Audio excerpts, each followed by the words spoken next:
Chapter 9. Luke was so surprised. He lost his balance and almost fell backwards off the trunk. By the time he recovered, he righted himself. The face was gone. Had he imagined it? Was it just one of the sports family brothers home early from school? Kids got sick, like Dad said, or they decided to play hooky. Luke tried to remember every detail of the face he'd seen, or thought he'd seen. It had been younger than either of the sports family brothers. Softer, hadn't it? Maybe it was a thief, or a maid came early. No, it had been a child. He didn't even let himself think what another child in the house would be. He stared for hours at the sports family house, but no face appeared. Nothing happened until 6 when the two sports family boys drove in their Jeep, unloaded their football gear, and carried it into the house. They didn't run out screaming about being robbed. And he'd seen no thief leave. He'd seen no maid leave. At 6:30, Luke reluctantly climbed down from his perch when he heard his mother knock on his door. He sat down on his bed and muttered a distracted, "Come in." She rushed to hug him. "Luke, I'm sorry. I know you were just trying to help, and everything is amazingly clean. I'd love it if you could do this every day, but your father thinks, you can't." Luke was so busy thinking about the face in the window that at first he couldn't figure out what she was talking about. Oh, the bread, the house cleaning, the radio. "That's okay," Luke mumbled. But it wasn't, and it never would be. His anger came back. Why did his parents have to be so careful? Why didn't they just lock him in the attic in one of the trunks and be done with it? "Can't you talk to him?" Luke said. "Can't you convince him?" Mother pushed Luke's hair back from his face. "I'll try," she said. "But you know he's just trying to protect you. We can't take any chances." Even if the face in the window of the sports family house was another third child, so what? Luke and the other kid could live right next door all their lives and never meet. Luke might never see the other kids again, and he'd certainly never see Luke. Luke lowered his head. "What am I supposed to do?" he asked. "There's nothing for me to do. Am I supposed to just sit in the room the rest of my life?" Mother was stroking his hair now. It made him feel itchy and irritable. "Oh, Lukey," she said, "you can do so much. Read and play and sleep whenever you want. Believe me, I'd like to live a day in your life right about now." "No, you wouldn't," Luke muttered. But he said it so softly, he was sure Mother couldn't hear. He knew she wouldn't understand. If there was a third child in the sports family, would he understand? Did he feel the way Luke did? Chapter 10. When Luke went down to supper, he saw that Mother had set his 2 loaves of bread out in the china plate she used for holidays and special occasions. She was showing off the bread the way she used to tape up the crooked drawings Matthew and Mark brought home from school when they were little. But something had gone wrong. Maybe Luke hadn't used enough yeast, or didn't knead the dough too much or too little, and the loaves had turned out flat. They looked lopsided and pathetic in the center of the table. Luke wished Mother had just thrown them away. "It's cold out now. Nobody'd notice if you pull the shades. Why can't I sit at the table with all of you?" he asked when he reached the bottom of the stairs. "Oh, Luke," Mother started.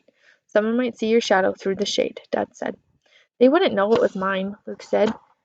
"But there'd be 5. Someone might get suspicious." Mother said patiently, "Luke, we're just trying to protect you. You know how big of a slice of bread do you want? There's cold beef and canned beans too." Resignedly, Luke sat down at the stairs.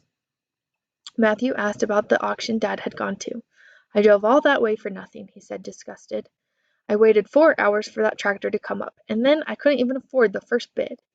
"At least you got home in time to fix the back fence before dark," Mother said, cutting the bread. "And yell at me," Luke thought bitterly. What was wrong with him? Nothing had changed, except he'd maybe seen a face that maybe belonged to someone like him. Matthew and Mark suddenly noticed the bread Mother was doling out. "What's wrong with that?" Mark asked. "I'm sure it will taste fine," Mother said. "It's Luke's first try." Luke muttered, "And my last," too softly for anyone to hear. There were advantages to sitting on the other side of the room from everyone else. "Luke made bread?" Mark said incredulously. "Yuck." "Yeah, and I put a special potion in one of the loaves that will affect 14-year-olds, Luke said. He pantomimed death, clutching his hands around his own neck, letting his tongue hang out of his mouth, and lolling his head to one side. "If you're nice to me, I'll tell you which loaf is safe." That shut Mark up, but earned Luke a frown from his mother. Luke felt strange about the joke anyway. Of course he'd never poison anyone, but if something happened to Matthew or Mark, would Luke have to hide anymore? Would he become the public's second son, free to go to town and to school and everywhere else that Matthew and Mark went? Could his parents find some way to explain a new child already 12 years old? It wasn't something Luke could ask. He felt guilty just thinking about it. Mark was making a big ceremony out of bringing the bread to his mouth. "I'm not scared of you," he taunted, and took a big bite. He swallowed with quick difficulty and pretended to gag. "Water, water, quick!" He gulped down half his glass and glared at Luke. "Tastes like poison, all right." Luke bit into his bread. It was dry and crumbly and tasteless, not like Mother's at all. And everybody knew it. Even Dad and Mother had pained expressions on their faces as they chewed. Dad finally pushed his slice away. "That's okay, Luke," he said. "I'm not sure I'd want any son of mine getting too good at baking anyhow. That's what a man gets married for." Matthew and Mark scoffed. "Getting married soon, Luke?" Mark teased. "Sure," Luke said, struggling to sound as devil-may-care as Mark. "But don't think I'd invite you to the wedding." He felt a cold, hard lump in his stomach that wasn't the bread. Of course he'd never get married, or do anything. He'd never leave the house. Mark switched to teasing Matthew, who evidently did have a girlfriend. Luke watched the rest of his family laughing. "May I be excused?" Luke asked. Everyone turned to him in surprise. Usually he was the last one to make the request. Mother often begged Matthew and Mark, "Can't you wait and talk to Luke a little bit longer?" "Done already?" Mother asked. "I'm not very hungry," Luke said. Mother gave him a worried look but nodded. Anyway, Luke went to the room and climbed onto the stool by the back fence. In the dark it was easier than ever to see the houses in the new neighborhood. Their windows were lit up against the night. Some families were eating like his. He could see one set of 4 people around a dining room table and one set of 3. Some families had their curtains or shades drawn, but sometimes the material was thin and he could still see the shadows of people inside. Only the Sports family had their windows totally blocked, covered by heavy blinds.